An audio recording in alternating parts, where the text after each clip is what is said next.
कि क्या बताऊं कि क्या मदीना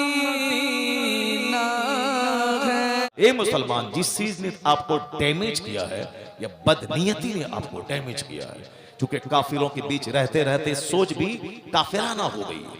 उनके साथ रहते रहते जिस तरह हमारे बच्चों का दिल दिमाग उसी काफिरों की तरह होता जा रहा है, यानी उनकी तरह ऐश करना, मौज करना, मोबाइल चलना, शराब पीना, फटा हुआ पैंट पहनना, गले में चैन पहनना, मुंह में गुटखा खाना, बाल जोकर की तरह रखना, सोने की अंगूठी पहनना, शादी ब्याह में उस काफिरों की तरह धमाल मचाना, 10,000 आदमी को दावत देना, खिलाना पिलाना, कर्ज लेकर जमीन बेचकर लड़की वाले को दिवालिया बना देना, जमीन बेच के भिखारी बना देना और उसकी बेटी के साथ बिस्तर पे ऐश करना, जिसके बाप को तुमने उस दुल्हन के लाने के बदले में उसको कंगाल और भिखारी बना दिया।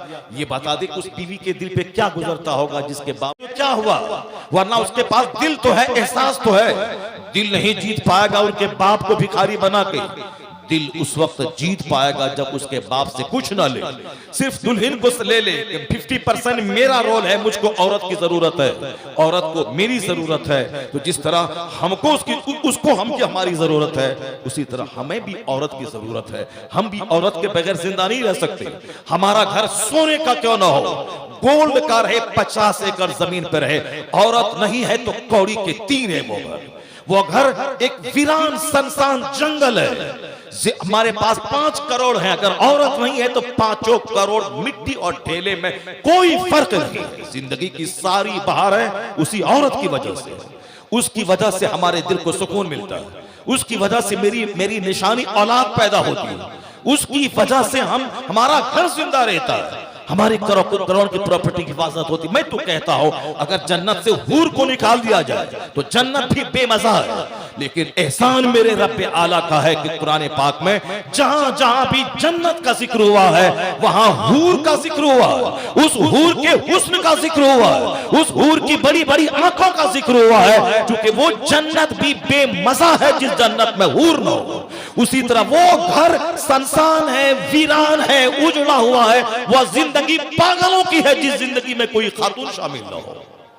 जब हमारी जिंदगी की सारी लज्जतें उनसे वाबस्ता हैं, अगर उनको मेरी जरूरत है तो हमको भी उसकी जरूरत है, तो उनके घर को उजाड़ के, उनके बाप को भिखारी बना के, उनके बाप को सड़क पे ला करके और बेजा अपने लुच्चों लफंगों दोस्तों को उनके घर में ले जाके किचवा कीट करके, लड़ाई झगड़ा करके, मारपीट करके, साहब ब्रांडेड और बिस्लेरी का पानी का मुतालबा, जो कभी जिंदगी में पानी नहीं पिया है वो अब बेटी के यहाँ पानी का मुतालबा करता है। ये बिल्कुल ही काफिराना रस्म और रिवाज है। इसलिए पंजाबी साहब ने क्या कहा कि शादी सिंपल कीजिए अब ताकि ज़िना मुश्किल हो जाए।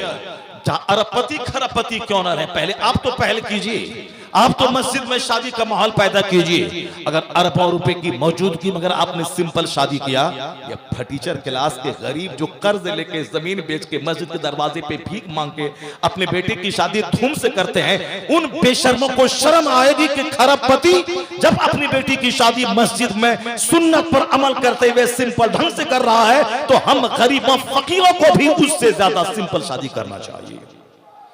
ये गांव समाज के जो रईस लोग हैं उसको मैसेज देना होगा, उसको बताना होगा। ऐसा नहीं कि मेरे पास पैसा है तो मैं जो चाहूं करूं और हमारी बीवी चाहे बाहर जाके नाचे, नहीं, पर पहले आप शुरुआत सुन्नतों पे अमल करने की।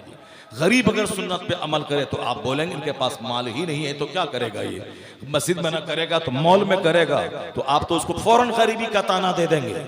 लेकिन जो अरबों में खेलता है, अगर वो अपने बेटे की शादी मस्जिद में करवा ले तो वहां गुर्बत का ताना कोई नहीं देगा, वहां यही बोलेगा वाह क्या कमाल की बात है, पैसों की मौजूदगी में सुन्नत पर अमल करते हुए मस्जिद में शादी की है। तो फिर वह जो मखरूज होके करते हैं वो भी सिंपल करेंगे। जरा गौर से सुनिएगा, दौलतमंद से कहा जाएगा कि तुमने इसके बदले में क्या किया, तो दौलतमंद कहेगा कि मैंने हर रास्ते में खर्च किया, मदरसा मस्जिद यहां वहां जहां था खूब लुटाया। अल्लाह कहेगा झूठ बोलता है, तुमने इसीलिए खर्च किया है ताकि तुझको सखी कहा जाए, तू सखी है, दुनिया में तुझको सखी कहा जाए। फकद कील, सखी कहला गए दुनिया में, चूंकि तुमने मेरी मोहब्बत में मेरे लिए सवाब की नीयत से तुमने मुझको खुश करने के लिए नहीं किया था, इसलिए आज हमारे यहां तुम्हारी उस नेकी का कोई बदला नहीं है। खरबों रुपए लुटा दे मस्जिद बनाने में, इफ्तार पार्टी में, और जाए कहां? नाक के बल घसीट कर फरिश्ता उसको जहन्नम में डाल देगा। ये लफ्ज आया है हदीस पाक में, सुहीबा, यानी उससे नाक के बल घसीटा जाएगा, उसे जहन्नम की आग में डाला जाएगा। इसलिए जो चीज फर्ज है उसको फर्ज समझिए, जो बेहतर है उसको बेहतर समझिए। काफिरों के बीच रहते रहते काफिराना सोच मत पैदा कीजिए। अक्लमंद वो नहीं है कि जो काफिरों के बीच रह करके गोबर को पाक समझने लगे। अक्लमंद वो है जो कीचड़ों में रहने के बावजूद भी अपने दामन को कीचड़ों से बचाने की कोशिश करे। अक्लमंद वो है जो सनीमा हाल के बाजू में घर है फिर भी 1 मिनट सनीमा हाल में न दे। बाजार में घूमने के बावजूद निगाहों को कंट्रोल में रखे। अगरचे माहौल हमारा मुशरिकाना आसपास का है, लेकिन जिस तरह हमारे बाप दादाओं ने अपना ईमान, अपना अकीदा सब कुछ बचाया, उसी तरह उनकी नस्लों को भी बचाना चाहिए। उनकी बोली नहीं बोलना चाहिए, उनका लिबास नहीं पहनना चाहिए। हर चीज में जो हमारे पैगंबर ने कहा उसका फॉलो करना चाहिए। अब नीयत बदली, करोड़ों खर्च करने के बाद भी जहन्नम चले गए। तीसरा शख्स जिसको बुलाया जाएगा वह होगा कौन? जिसको अल्लाह ने इल्म दिया होगा, जिसको अल्लाह ने इल्म दिया होगा, जो आलिम होगा। अल्लाह कहेगा कि मैंने तुझको इल्म दिया, तुमने उसके बदले में क्या किया? वो कहेगा इलाही मैंने मकतब में पढ़ाया, मदरसे में पढ़ाया, मस्जिद में खिताब किया।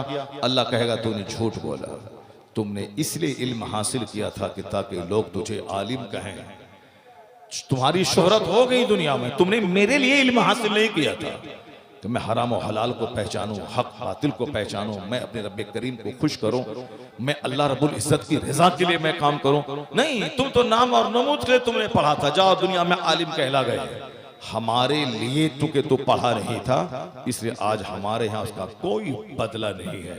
अल्लाह तबारक तआला हुक्म देगा, फरिश्ते फिर उसे मुंह के बल घसीट कर जहन्नम की आग में डाल देंगे।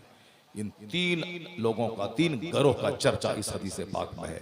इसी से अंदाजा लगा ले जो ड्रामा जलसा के नाम पे हो रहा है, कहाँ कहीं कहीं कौन सा चोर छुपा हुआ है, दिल में कौन सा चोर है, दिमाग में कौन सा चोर है, शरीयत है कहाँ, तबीयत का राज चल रहा है, तब मन में जो आए उसको दिखला दे रहा है। मदरसा का मुकाबला है, क्यों? मौज के लिए। मस्जिद एक बनी है, नमाजी नहीं मिलते हैं, मगर मौज के लिए 4-5 मस्जिदें बन रही हैं। एक जलसे में कोई तकरीर सुन के नमाजी नहीं बन रहा, साफ सिर्फ दिखाने के लिए 5 मोहल्ले में 5 जलसे हो रहे हैं। इसका मतलब है कि ये रास्ता जन्नत का नहीं है, जो रास्ता आपने चुना है नेकी की आड़ में जहन्नम का रास्ता है। मस्जिद की आड़ में नफ्स परस्ती का रास्ता है, मदरसे की आड़ में क़यादत, लीडरशिप, रहनुमाई, सरदारी करने का रास्ता है। जलसे की राह में दूसरों की तहकीर, दूसरों की तजलील, दूसरों की तौहीन का यह रास्ता आपने चुना है। अगर शरीयत पे नजर रहे, सहाबा पे नजर रहे, अहले बैत पे नजर रहे, तो कभी यह काम नहीं होगा। हजरत इमाम हसन रज़ी अल्लाह तआला अन्हु ने हजरत अमीर मुआविया रज़ी अल्लाह तआला अन्हु को खिलाफत दे दी 3 शर्तों के साथ। 40,000 अरब आपकी तरफ से गर्दन कटाने को तैयार थे। दबना नहीं है, झुकना नहीं है, बल्कि मुकाबला करना है। हम आपके पीछे हैं, गर्दन कटा देंगे। मगर इमाम हसन रज़ी अल्लाह तआला अन्हु ने अमीर मुआविया रज़ी अल्लाह तआला अन्हु को खिलाफत दे दी और खुद दुर्वेश फकीर की तरह जिंदगी बसर करने के लिए मदीने मुनव्वरा आ गए। मदीने मुनव्वरा जब तक आपकी जिंदगी रहे, दुर्वेश बनकर सदकात, खैरात, ज़कात देते हुए, हज करते हुए, सदकात और खैरात करते हुए, हज करते हुए आपने अपनी जिंदगी के दिन गुजार दिया। यहां तक कि शहादत की आला किस्म की मौत आप मदीने में मरे। आपने अमीर मुआविया रज़ियल्लाहु अन्हु को खलीफा बनाया था। जो लोग अमीर मुआविया को गाली देते हैं वो जान लें कि अमीर मुआविया रज़ियल्लाहु ताला अन्हु अगर मुजरिम हैं तो उनसे बड़ा मुजरिम इमाम हसन रज़ियल्लाहु ताला अन्हु हैं, जिन्होंने 40,000 अरब की मौजूदगी में खिलाफत हजरत अमीर मुआविया को दे दी। अगर तुम्हारी निगाह में अमीर मुआविया मुजरिम है तो उनसे बड़े मुजरिम इमाम हसन हैं, जिनके नाम का तू झंडा उठाता है, जिनके नाम के गीत गाता है, जिनके नाम की रोटी खाने का तुम दावा करता है, उतने बड़े मुजरिम इमाम हसन है। वरना तुम्हारी निगाह, मगर मेरी निगाह में इमाम हसन शहीदों के सरदार, मुत्तकियों के इमाम, सालिहीन के इमाम, रसूल पाक के शहीद शहजादे नवासे, और हुजूर ने जो पेशनगोई की थी कि इब्नी हाजा सय्यदुन लअल्लाह अन युस्लिहा बिही बैन फिअतैन मिनल मुस्लिमीन, मेरा यह बेटा हसन सरदार है, अल्लाह दो गरोह के इनके जरिए दो गरोह में सुलह पैदा कर देगा। मेरे नजदीक इमाम हसन की अहमियत बहुत बड़ी है। हजरत अमीर मुआविया को खलीफा बनाकर हजारों मुसलमानों को खून रेज जंग में झुलसने से बचाया, दो गरोह को आपस में लड़ने से बचाया, मुसलमानों के दो गरोह में लाखों आदमी को कत्ल होने से बचाया है, अपनी कुर्सी छोड़ दी। इमाम हुसैन शहीद आजम है, अपने बाल बच्चों समेत अपनी गर्दन कटा दी मैदान करबला में, वह शहीद आजम है, जान दे दी। मगर इमाम हसन की कुर्बानी किसी माना कर इमाम हुसैन से कम नहीं है, क्योंकि पास एंगल से जान दे देना आसान है मगर कुर्सी छोड़ना मुश्किल है। और सारे लोग जानते हैं इस बात को, आदमी गर्दनें कटा देता मगर कुर्सी नहीं छोड़ता है।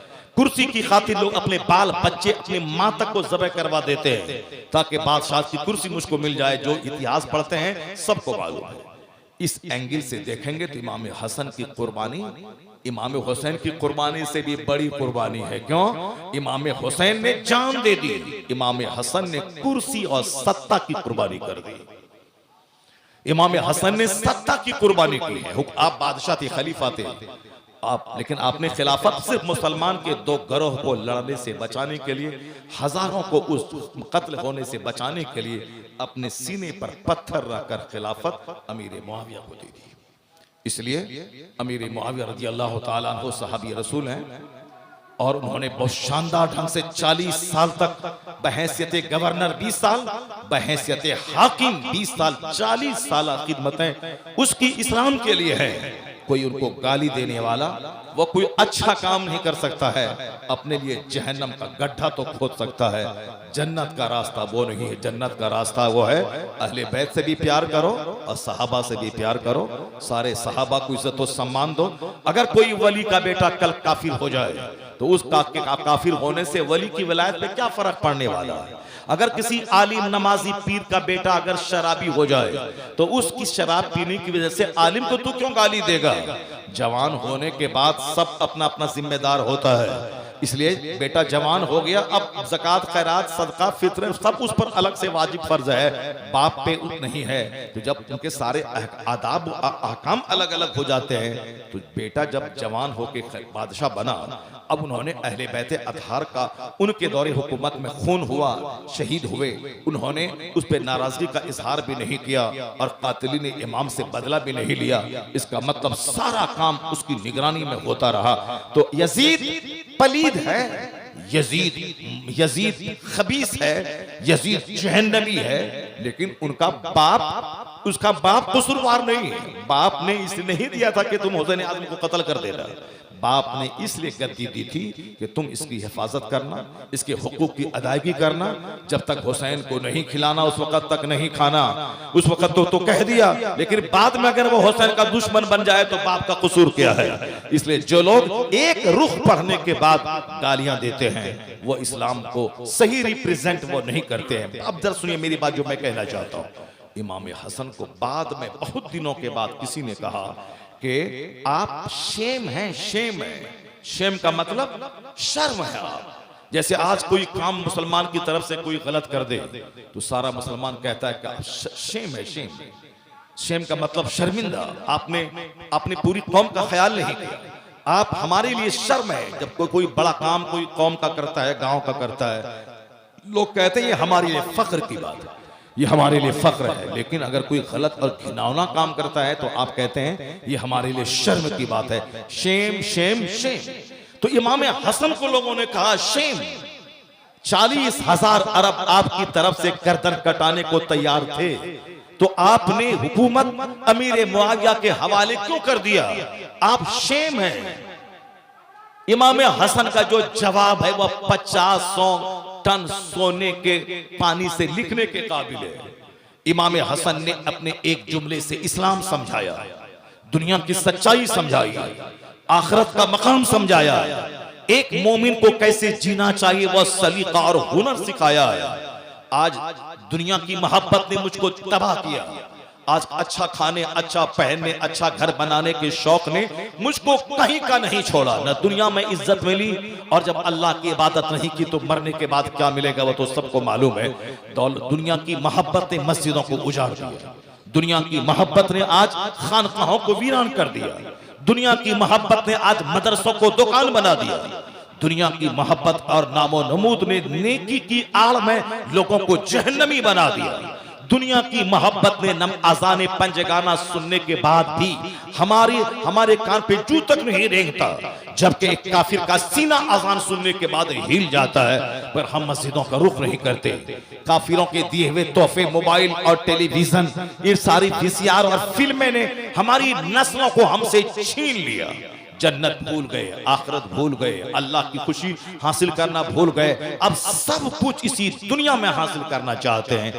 माल भी यही मिले, जिंदगी भी लंबी यही मिले, सेहत भी यही मिले, औलाद भी यही मिले, दामाद भी अच्छा यही मिले, बेटी भी अच्छी यही मिले, मसाब हर तरफ से फरावानी फरावानी हो। अब मरने के बाद चाहे जन्नत मिले ना मिले, किसी को कोई फिक्र नहीं है। जिस चीज ने हमें तबाह बर्बाद किया है, एक जुमला इमाम हसन का अगर सीने में आप मुसलमान के उतर जाए, वो हर मामलात में सबसे पहले आखिरत को, सबसे पहले जन्नत को प्रायोरिटी देगा, तरजीह देगा। इमाम हसन रज़ी अल्लाह तआला अन्हु ने क्या कहा? ठीक है, तुम लोग मुझे शर्म कहते हो, शेम कहते हो, तुम इतना जान लो, अल आरो खैरुम मिनन नार। अल्लाहु समद। एक जुमला है इमाम हसन का, अल आर, तुम हमें आर दिलाते हो, तुम हमें शर्म दिलाते हो कि जो आपने जो काम किया है वो हमारे लिए शर्म की बात है। इमाम हसन कहते हैं, अगर तुम्हारे नजदीक मेरा ये काम आर है, शर्म है, तो अल आर खैरुम मिनन नार, ये आर जहन्नम के नार से बेहतर है, ये आर नार से बेहतर है। ये दुनिया में शर्म कहला जाना जहन्नम की आग में जलने से बेहतर है। कितने दिनों तक मुझको तू जलील समझेगा? अगर शेम शेम कह के मुझको तू जलील कह रहा है, कितने दिनों तक? 2-4 दिन, 2-4 साल तक। मगर अगर मैं मूंछ पे अड़ा रहूं और मुसलमानों को कत्ल करवा दूं, ये बता दे कि मुस्तफा अगर पूछे क़यामत के दिन में क्या जवाब दूं? और अगर मेरी इस वजह से अगर मैं जहन्नम में चला जाऊं तो फिर मेरा क्या बनेगा? इसलिए इमाम हसन ने कहा, अल आरो खैरुम मिनन नार, यानी अगर तुम्हारे बकौल ये आर है तो समझ ले कि आर नार से बेहतर है। इसलिए हर मुसलमान इस जुमले से नूर हासिल करते हुए जब भी दुनिया और आखिरत में टकराव हो कि दुनिया लूं या आखिरत, दुनिया की खुशहाली लूं या जन्नत, तो इमाम हसन के कौल की रोशनी में हर मुसलमान को चाहिए कि दुनिया के सुख, चैन, सुविधा और झूठी इज्जत को ठोकर मार दे और आखिरत की दायमी और परमानेंट इज्जत को गले लगा ले। अगर झूठ बोलकर 1 करोड़ कमाया जा सकता है और 1 करोड़ का महल तामीर किया जा सकता है, तो ये याद रख ले कि अगर ये महल इस दुनिया के चंद दिन के लिए है और आखिरत झूठ बोलने से नहीं मिलेगी वहां की नेमत। इसलिए मुसलमान होने के नाते अगर झूठ बोलकर करोड़ों कमाया जा सकता है तो इस झूठ पे, इस करोड़ों कमाई पे पाखाना कर दे, लात मार दे, थूक दे, क्योंकि इस कमाई आरजी है, इसका फायदा टेम्पररी है। और अगर सच बोलकर 1 टका कमाता है तो झूठ बोलकर 1 करोड़ कमाने से बेहतर है, क्योंकि सच का अंजाम जन्नत है, खुदा रसूल की खुशनुदी है। सुभान अल्लाह, सुभान अल्लाह। तो इमाम हसन का एक जुमला नूर से भरा, फुल ऑफ लाइट, रोशनी से भरा हुआ। मगर चूंकि हम लोग सिर्फ जाहिर पे नजर रखते हैं, इसलिए हम लोग इमाम हसन इमाम हुसैन से रोशनी हासिल नहीं करना चाहते। झंडा उठाया, अखाड़ा उठाया, फर्जी करबला, फर्जी इमाम बाड़ा, हाय हुसैन हाय सकीना किया। बाकी सकीना मुकद्दसा की जिंदगी से जो हमें पैगाम मिल रहा है, हया का, पर्दे का, मुसीबतों पे सब्र का, लाशों के अंबार पे भी नहीं घबराने का, हक की खातिर कुर्बानियां देने के बाद भी अफसोस नहीं करने का एक तालीमात का भंडार है जो इन शहीदों और मुकद्दस शहजादों की जिंदगी से मिल रहा है। और हमने उस तालीमात को ताक पर रखकर उसे काफिरों के त्योहार की तरह हमने एक त्योहार बना दिया। काफिरों का त्योहार है शराब पीना, उनका त्योहार है नाचना, उनका त्योहार है गाना, उनका त्योहार है अय्याशी करना। चाहे कोई भी त्योहार हो, नाम मैं नहीं लूंगा, उसको तकलीफ हो जाएगी, लेकिन जो भी त्योहार जरा उसको झांक के अपने करीबान में देख ले। चाहे जो त्योहार हो, हर त्योहार में शराब, हर त्योहार में चंदा करना, शराब पीना, हर त्योहार में नाचना गाना, हर त्योहार में रिकॉर्डिंग बजाना। रिकॉर्डिंग यही पूजा है, रिकॉर्डिंग ही पूजा है, रिकॉर्डिंग बजाए वही पूजा हो गया। उसी का देखा देखी मुसलमानों ने भी अभी रिकॉर्डिंग शुरू कर दिया।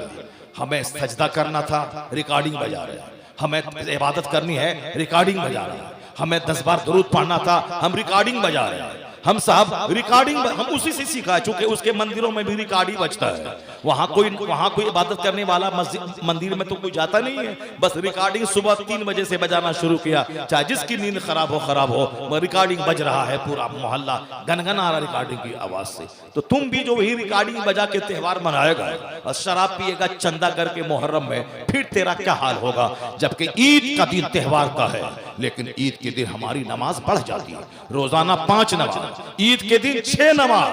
क्यों? रोजाना फजर, जोहर, असर, मगरिब, ईशा।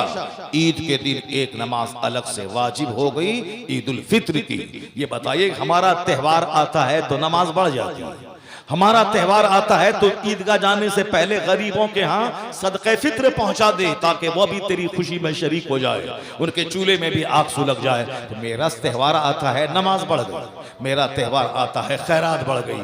खैरात डेली करें अच्छा है, मगर कोई वाजिब नहीं है।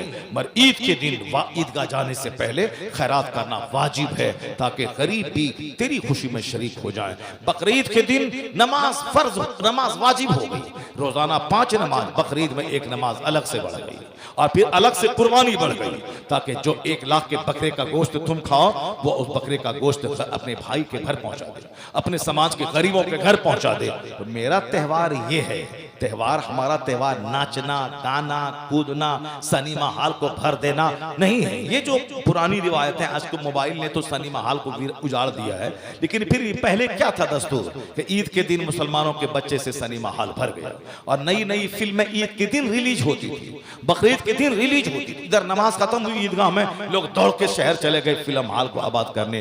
कोई समझाने वाला नहीं है, कोई बताने वाला नहीं। बताने वाला तो हमेशा से था, लेकिन लोग मनमानी की ईद का दिन है तो आज जाके नाचे कूदे, नाच को देखें, फिल्म को देखें, गंदी तस्वीरें देखें, खुशियां मनाएं। मगर अल्हम्दुलिल्लाह आज डांट डपट, उलमा की डांट डपट की बदौलत आज बहुत सारा खुराफात कम हुआ है। मैं ये कह रहा हूं कि ईद में हमारी इबादत बढ़ जाती है, बकरीद में मेरी इबादत बढ़ जाती है, नमाज बढ़ जाती है, खैरात बढ़ जाती है। ये हमारे त्योहार की छवि है। मुहर्रम की आड़ में, इमाम हुसैन की शहादत की आड़ में हमारे शरीरों, बदमाशों और चंद खबीस किस्म के नापाक गरोह के मौलवियों की वजह से मुहर्रम जैसा पाकीज़ा तकरीब, पाकीज़ा यादगार दिन, वो हमारे लिए खुराफात का दिन बन गया। मुहर्रम की 10 तारीख यादगार दिन है, हिस्टोरिकल दिन है, तारीखी दिन है, जिस दिन मेरा इमाम दुनिया के सामने झुका नहीं, जिस दिन मेरा इमाम अपनी जान की परवाह किए बगैर जालिम हाकिम के सामने हक बोला, मेरा इमाम हक बातिल का समर्थन नहीं किया। बज़ाहिर जुल्म करते हुए लोगों ने आपको कत्ल तो कर दिया, आप अपने बाल बच्चों का कत्ल गवारा किया, मगर मुस्तफा की शरीयत का कत्ल आपने गवारा नहीं किया। आपने दीन को कत्ल होने से बचाया। तो आज का वो दिन था कि मुसलमान कसम खाता कि हम भी अल्लाह की खातिर जान दे देंगे, अल्लाह की खातिर माल की कुर्बानी करेंगे, चाहे दुनिया पे आफत आए आखिरत को लूटने से बचाएंगे। तो हुसैन आजम की कुर्बानी का दिन, वो तिलावत का दिन, वो दिन नफल सजदों का दिन, वो दिन हुसैन की कुर्बानी बयान करने का दिन, वो इस्लामी शरीयत पर मजबूती से अमल करने और कराने का दिन था।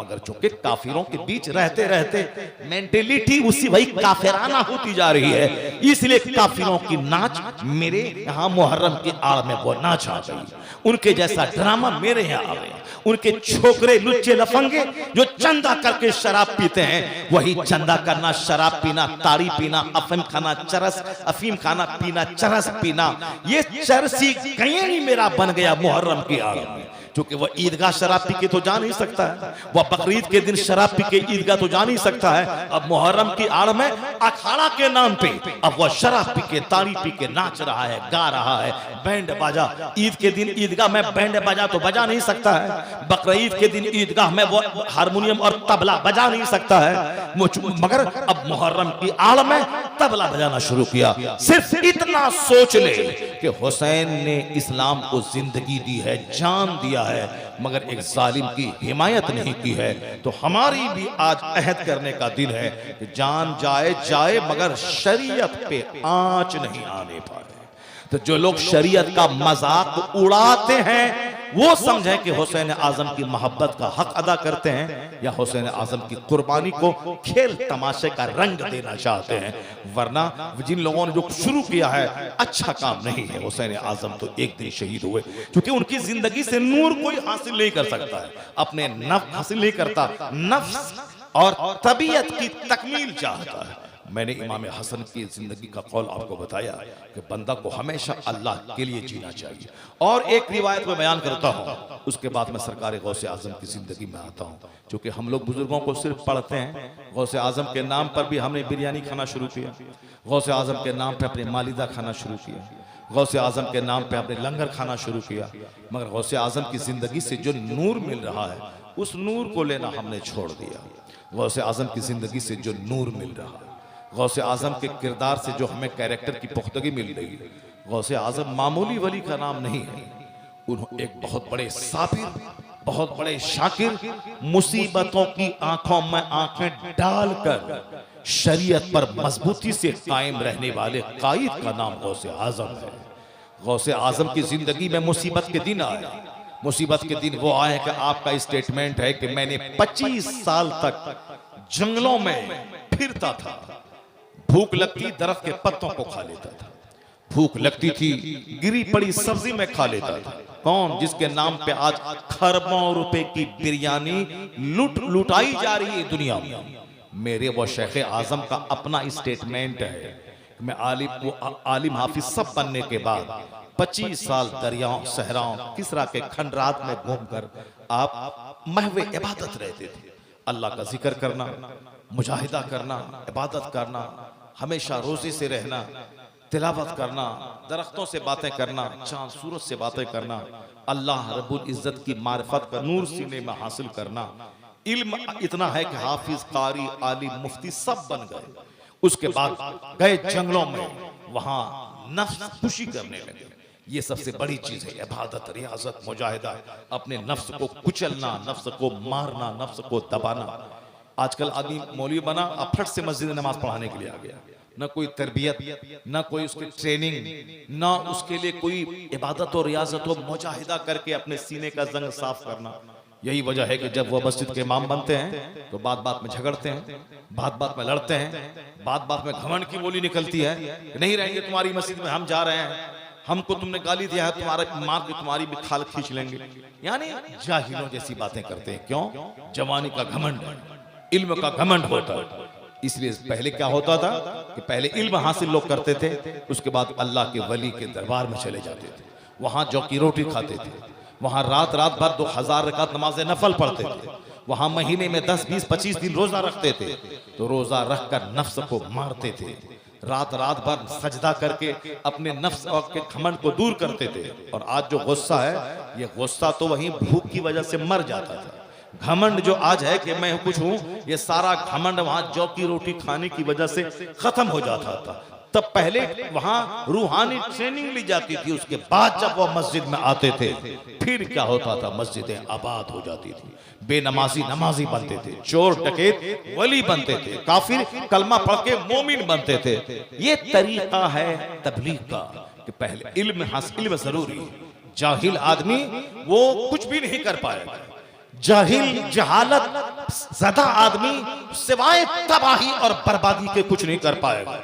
आज चूंकि खानकाहों के नाम पे जहालत परमान चढ़ रही है, पीरी मुरीदी के नाम पे जहालत परमान चढ़ रही है, पीरी मुरीदी के नाम पे हर तरफ नफसानी ख्वाहिशात की तकमील हो रही है, कुछ कहो तो मानने को तैयार नहीं है।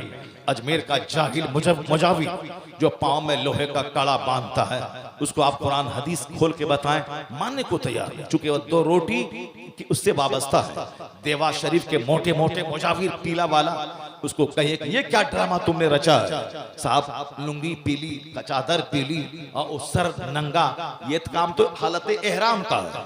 जब बंदा हज के लिए जाता है, एहराम बांधता है, तब वहां नंगे सर वो रहता है, पाँव में जूता नहीं पहन सकता है, वो तो वहां एक मखसूस हालत है।